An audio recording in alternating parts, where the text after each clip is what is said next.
Okay, next up is a film called The Brothers Bloom, an interesting film that seems to borrow many elements from the 1988 films Dirty Rotten Scoundrels, with that star two fantastic and great actors, Michael Caine and Steve Martin. While the two actors in this film aren't as great as those two, they are still very good actors, Oscar winner Adrian Brody and the always reliable Mark Ruffalo. Anyway, Stephen and Bloom, two brothers. Yes, that's actually Bloom is actually the first name of the one brother, despite the title being called The Brothers Bloom. I don't really feel like getting into that. Anyway, in a cle- very funny and clever early scene from childhood, these two have been con men to the max. Now the brothers have an easy mark for their latest job: a young, rich, and beautiful lonely girl named Penelope, played by Oscar winner, always beautiful Rachel Weisz. Where unlike Glenn Headley's character in Scoundrels isn't clumsy, that's pretty much the only element she's missing here. Anyway, they fashion a scheme. It's revolved around her. One of them falls for her, yada yada yada yada. The big problem with this film is it just keeps throwing me back and forth and side to side and up and down. It just doesn't I just really don't get where this is going. I'm not getting what's what. Whereas Scoundrels had one goal and stuck to it.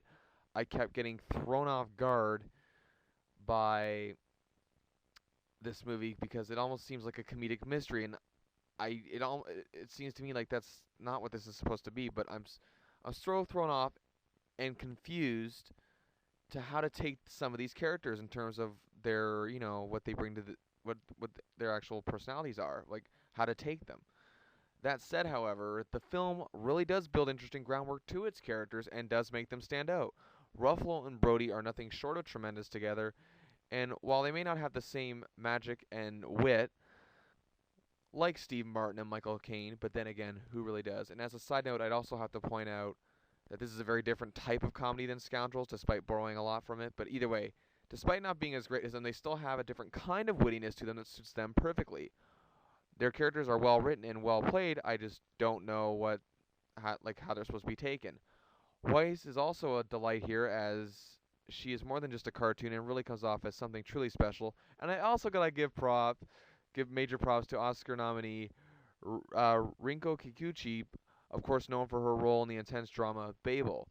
Her character hardly speaks a word throughout this entire movie, but her presence and expressiveness is felt, and she describes every scene perfectly with the look that's on her face, and still manages to build interest in her character without saying a word.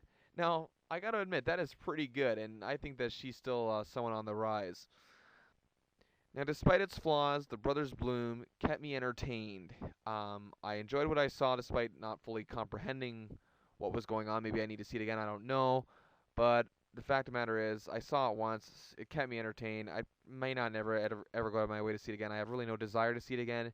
But when I saw it, I liked it. So, 3 stars out of 5 for The Brothers Bloom.